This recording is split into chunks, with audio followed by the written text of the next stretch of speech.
a run back from last week, Jake. Yeah, I mean, I think this is always going to be an interesting one to see, especially after a hot and fresh new patch. And let us take a look. Give Candy also. Look at that doggo. Oh, it's a cutie pie.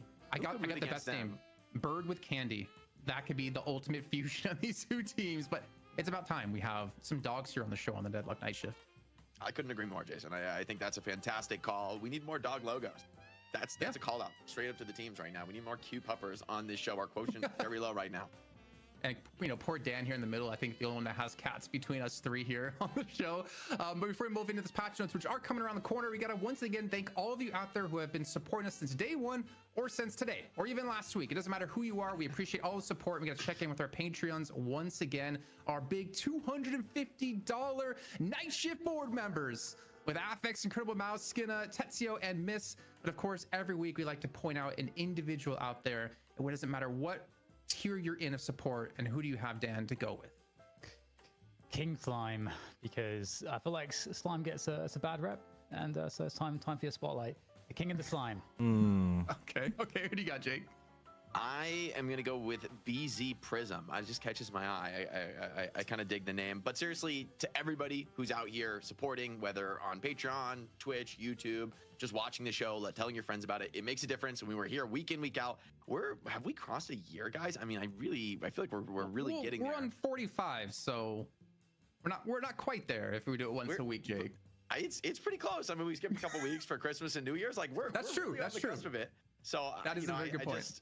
I'm proud that we've been able to come all this way and that we've got, I think a bright future in Deadlock. If this is the, minor update before, more significant stuff coming. If you missed it, Yoshi posted about that in the Deadlock official Discord.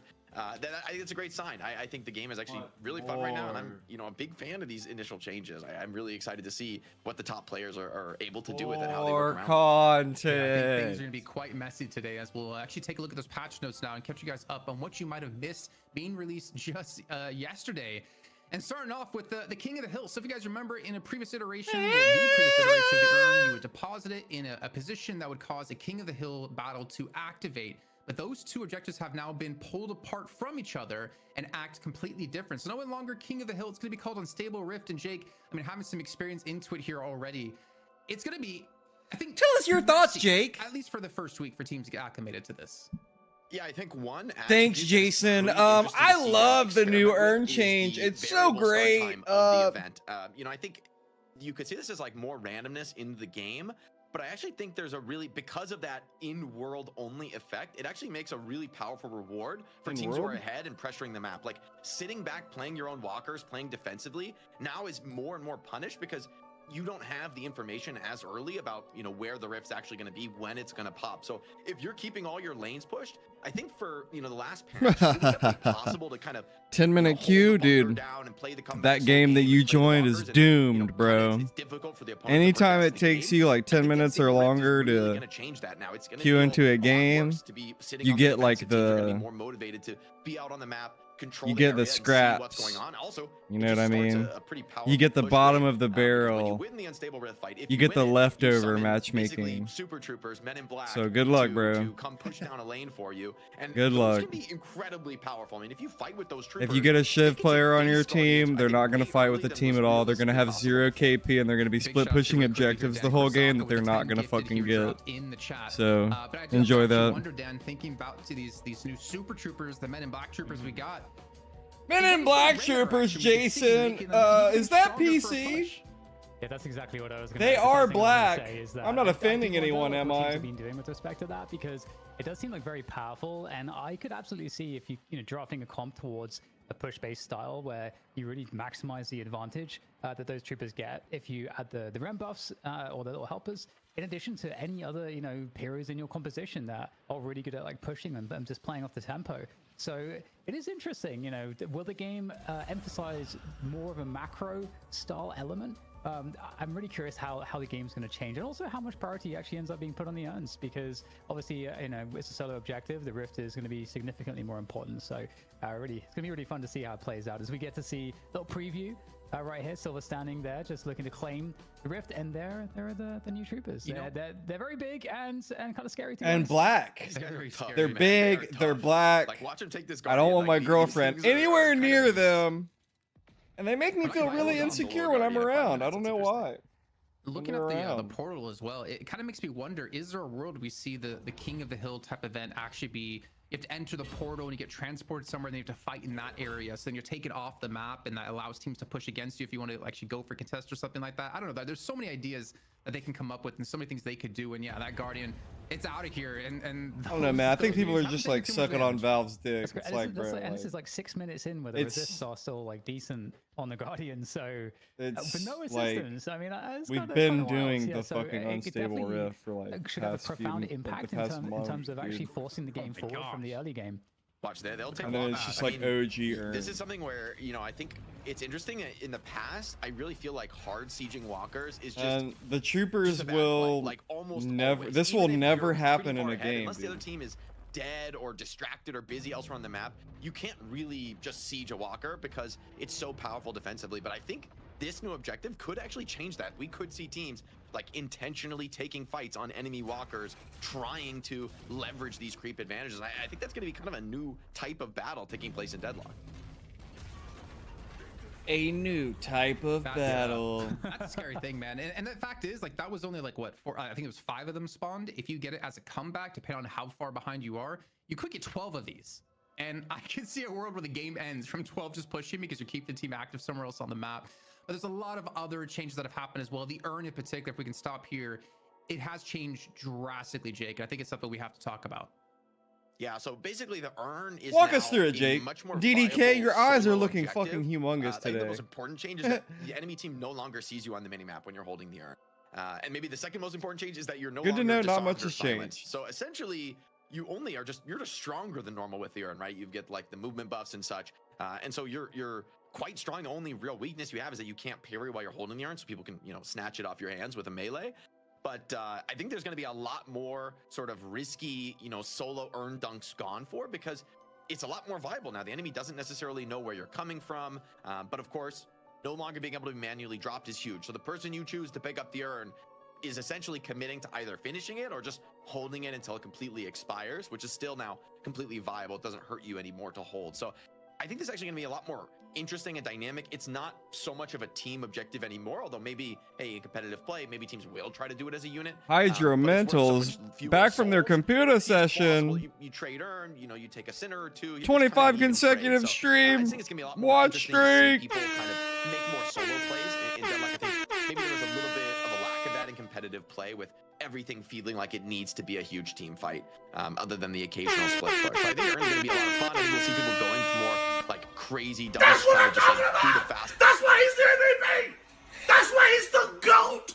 The GOAT.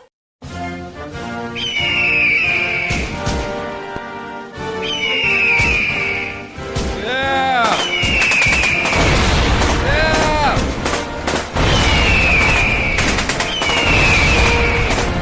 I do wonder, is there a world hey, thanks, where you man. see Doorman get even more highly prioed, because you can have someone pick it up. Thanks, bro. Force yourself to drop it, so then your carry can pick it up and turn it in. I love you. More souls to that carry in particular, or think of ways you can do that to make sure they get more and more ahead. I mean, I can imagine OCs out there thinking, I can get even further ahead now.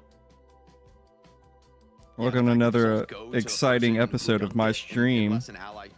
Watching Deadlock Night Shift. I'm excited to see how these teams play with the new patch. Obviously excited to see Zergy's team. He's just probably my favorite player. I'm a bit of a Zergy dick rider. The supports or the frontliners can kind of contest over, depending on the state of the game. Yeah, let's maybe head down and then obviously excited to see what the NA boys do. Of course. I completely forgot about that. Of course.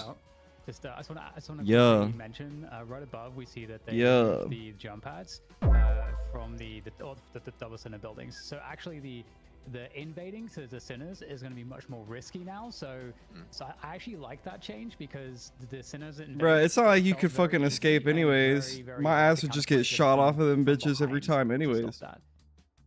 Just wanted to mention that. No, I think that's good. I also think the dash jump change is pretty. Oh, DDK, don't be embarrassed around those two. You don't have to explain yourself. For me, that it's a lot more fluid to dash jump around the map. There's a lot of sort of like mid-height ledges that you can now more Zergy did rider and transition into a slide. Bro, this like this did thing that's going around. I like it. It's pretty funny.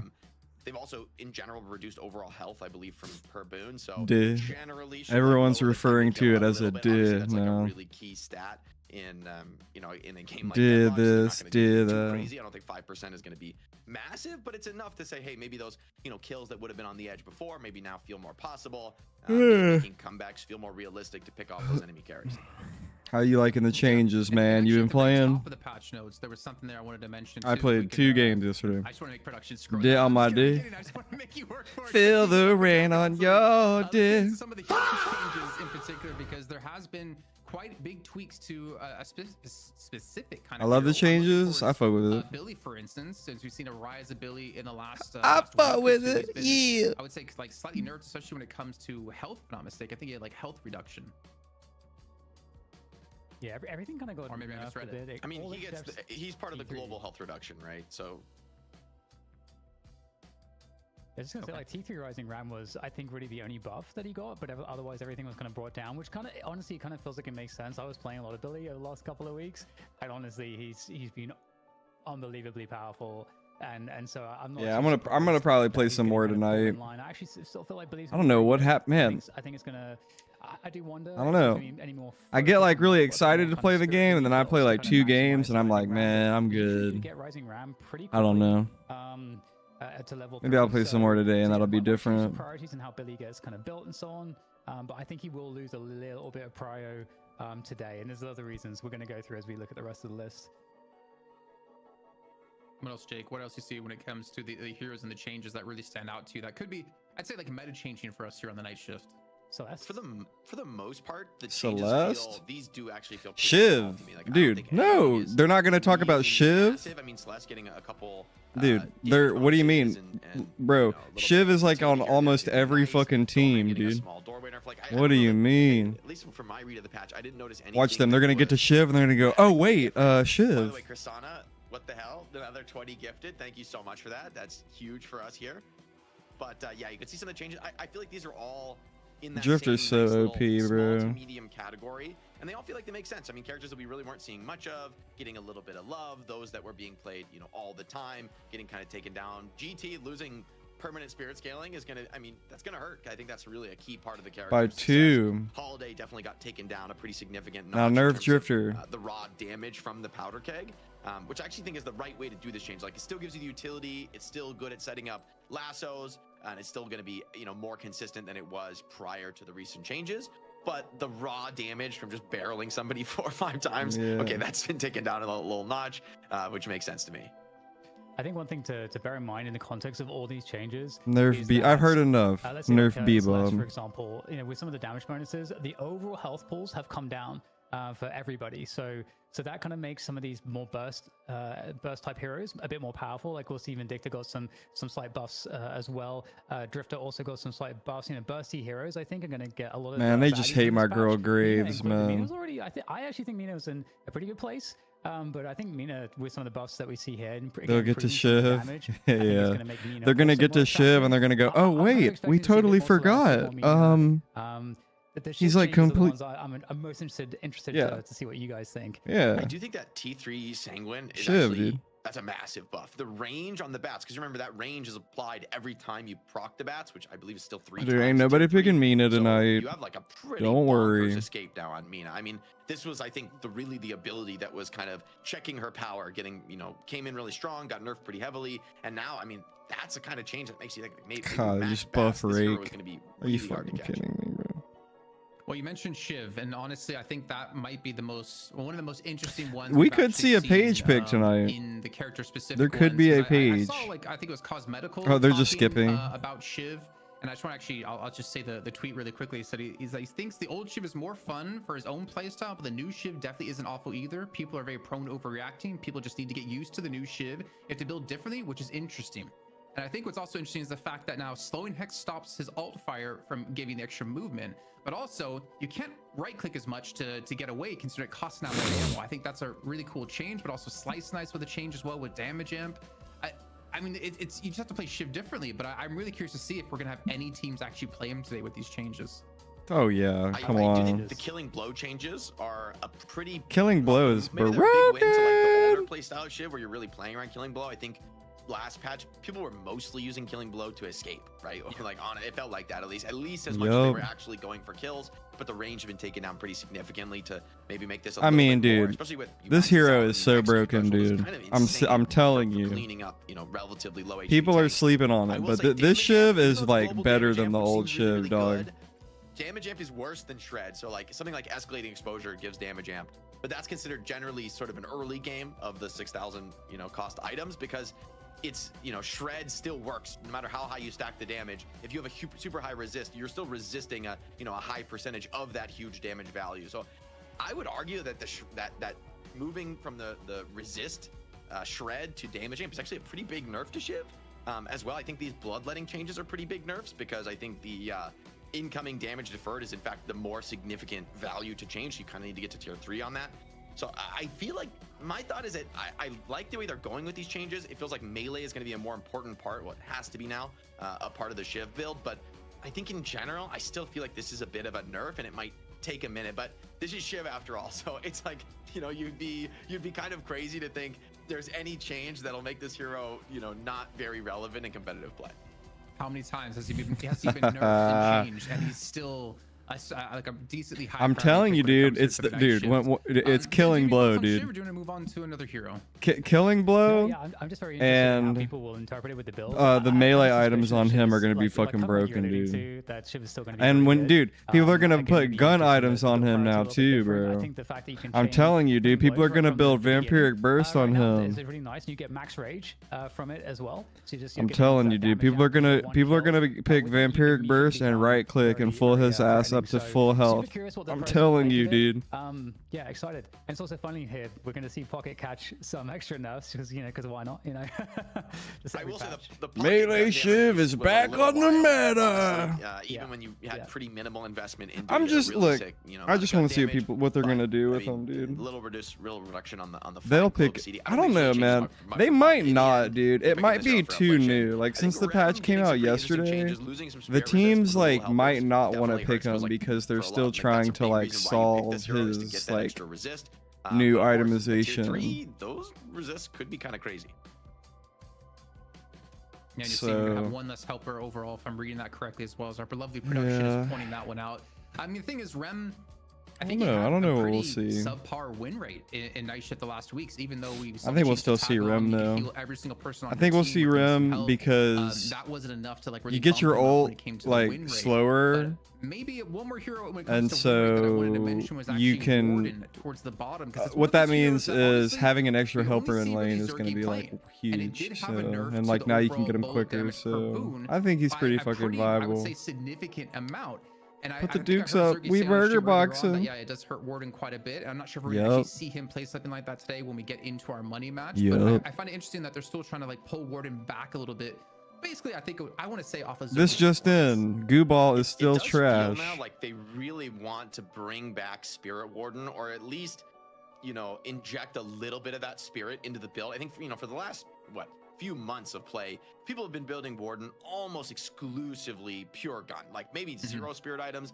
Maybe they buy like just the the 4.8k spike with some efficient gun effectively items that do gun damage, like Surge of Power or Bullet Resist Shredder. But it seems like the last patch people started building Merc Mag and started building some around the ultimate at times. It feels like they kind of want to keep pushing in that direction while kind of keeping him in that hybrid identity. So I think that'll be interesting to see. But that raw bullet damage reduction, I honestly think, dude, I bet like Warden out of viability, at least for the moment. Or teams they probably don't know what the fuck to do with Sinclair. Dude, why my heroes get like no love, man. Only hate. That really hurts. It's my fault. On any hero that wants to get farm and wants to use their gun really at all. I've seen enough nerf Graves. I've seen enough completely ignore that Sinclair even exists. God damn it, bro. Why do I do it to myself? Why don't I just be a meta slave like everyone else? Yeah, just making the Google a little bit better. I think I like these changes because I kind of like where Viscous was, but yeah, the spatter was really the problem. And then the other thing I wanted to draw attention to is Vindicta. I think Vindicta could be a lot more playable now again, just with the context of nah, hell no, dude. Across the board. They're just gonna pick, dude. Why pick Vindicta when you could pick Great Talon? A character that would put like massive burst damage, potentially also more viable again. Because she was bad before, but it's just, you know. I mean, 2 points in spirit scaling with Great Talon's bird, though. It's 2 points on paper. Well, like in the notes, but whenever you do the math, it's like a double-digit percentage nerf. I mean, not necessarily like a carry, but more of a carry than she previously was. Bro. I think a lot of these heroes that like in general, I can't believe that's one of their emotes. I think that's fair to say. It's not a hero that does well in the ultra late game. Like once people start buying Phantom Strikes, you just feed. Like it doesn't really matter how much damage you have on the character. He said you just feed. You know, with the damage scaling from the snipe, Jake. You just get Phantom Struck and jumped on, and you just don't Phantom have tools Struck. that answer that in the late game. You're just not tanky enough to be able to actually bring that bullet damage into a really contested fight. But I think in general, the Rift and the Troopers it spawns are going to make playing for early game, playing for tempo, and trying to win in like 20-25 minutes, it feels maybe more viable. I think that's going to be the change that all of these, you know, hero changes need to be looked at through the lens of is like, how well do you do in the Rift fight? And how well do you actually play around those Troopers if you do win? Can you take big objectives? Can you get an early shrine? Because if that's possible, taking a shrine earlier than it was before, that changes everything, right? Shrines. Oh, no. Look what you're doing in production, man. But so I just think overall, I really like these changes. A lot of buffs and nerfs to the same heroes to kind of make things more interesting build wise, where people were just, you know, maxing the same abilities every single time on a lot of these heroes. And now, okay, there's a little bit more thought to be put in. Okay, maybe you should change the priority order of your points on characters like Warden or Vindicta or even Viscous, right? And I like when they add that kind of complication to the game. It keeps things interesting. Should remove Warden from the fucking game, you know, dude. Worth playing and worth exploring while we're waiting for bigger content updates down the line. That character's so whack, man. Discussion out because we've been going on for about like 20 minutes, it feels like, and we got games to play and we got teams waiting for us. So we're gonna wrap the patch notes. I know it's a lot of information for y'all to digest. It's a lot for us and a lot for the players as well. But we'll see how it plays out over the course of the today.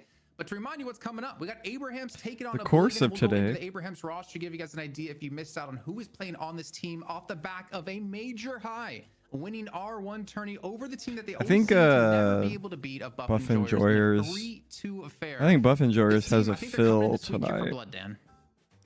Yeah, totally. I love that Abraham's managed to get that scalp. I think that is a big confidence booster because I do feel like, you know, Buff Enjoyers were starting to get that psychological edge on every team in the region, but that should certainly break anything like that. But yeah, Sanya Sniper together, Saint, Taz, Alzo, bro, Drifter. Started a roster back to the front, and I'm super slapping my belly to Abraham's. Yeah, I like Sonya.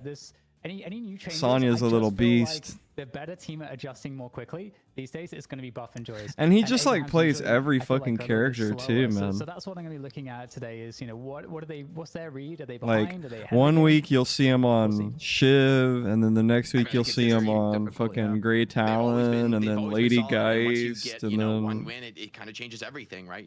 Lash. He's just all over. Like those are completely different play styles, you know. Changes. I do think Abraham's. I feel like their calling card as a team has been that they are he's a beast in these like big heavy numbers team fights. I feel like they're kind of the best team in the world when it comes to the mid boss. I feel like they somehow always come away with rejuves even when it seems completely impossible. And so I think for a team like this, all these young guys that play this game that like don't do shit but play the game and streaming and stuff are all fucking good at the game. I think that plays really well to their style, and I want to see maybe this team more than like if I was 19, like when I was 19 and I was playing games a lot, like the games that I played, I was in fucking Saint at. Like I competed in tournaments in some games that I played at 19, 20 years old. They did unfortunately not make it past the group stage where they went 1-4, but you're gonna recognize a couple of names here. For instance, Colt, Bandwise, Bobby, and there's a couple of new names and. if you guys didn't catch the R1 tourney event, Balaclava played wearing a balaclava on stream on his camera. So it was actually really funny to see. But bro, I mean, this team, they've had experience that against guy's Abrahams. Russian as I would say fuck. like new and up and coming. They've had people play on the highest levels or highest echelons here. Russian over as in EU. fuck. But Dan, I think this is going to be definitely a true test for them here on the DLNS stage. Yeah, I mean, as Jake was alluding to, Abrahams are so good. Just overall as a team, they're just highly robust in every part of the game. So it's very hard to out fundamentals them, and that's kind of where you have to start. I know you'll help in the macro me. game, can you be better at the team fights? Can you? They do lots of and finding things. nice, setups and good invades and also, what's your hero pool like? This is always something that's going to separate teams at this level. Is the ability to be versatile and I know you'll help me. Now, as we see We have the Balaclava there. picture.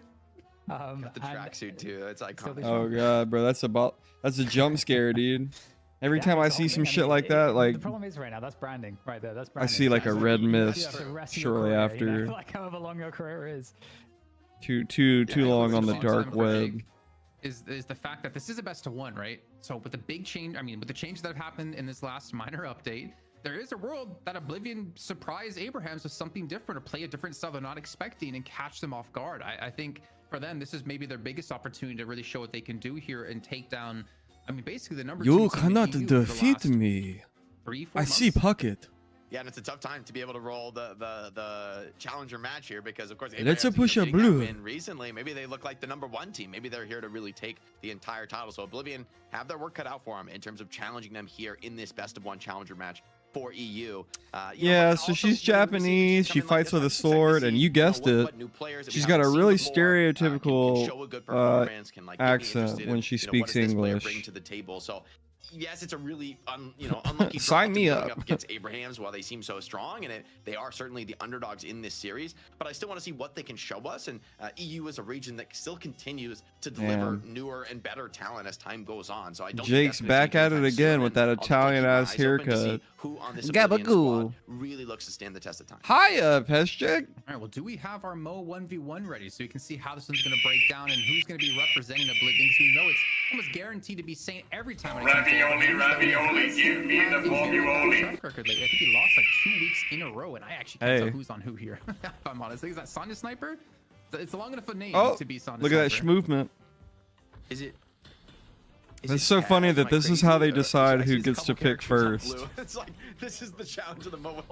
see. Melee, Mo, and Krillov. Orange is getting wrecked. It's down to the absolute wire, though. I mean, basically, like, Dude, one all match you have to with do HP, is when one person does a heavy melee like that, just Game dash Mode in and heavy Orange melee Mother them. Mo has a little bit of Oh, take it's but it's over. going to come down to one parry. Heavy's trading. What? That'll be good The enough other to guy get the win. definitely light Just this meleeed literally him could be one of the first. closer Mo 1v1s I think we've had on the show. How's it hanging? A little to the left, but you So know, that we hanging in means there, dog. that We A chilling. team will have choice of One of the first How teams about or you? How's second. it hanging, One playa? of the teams Team.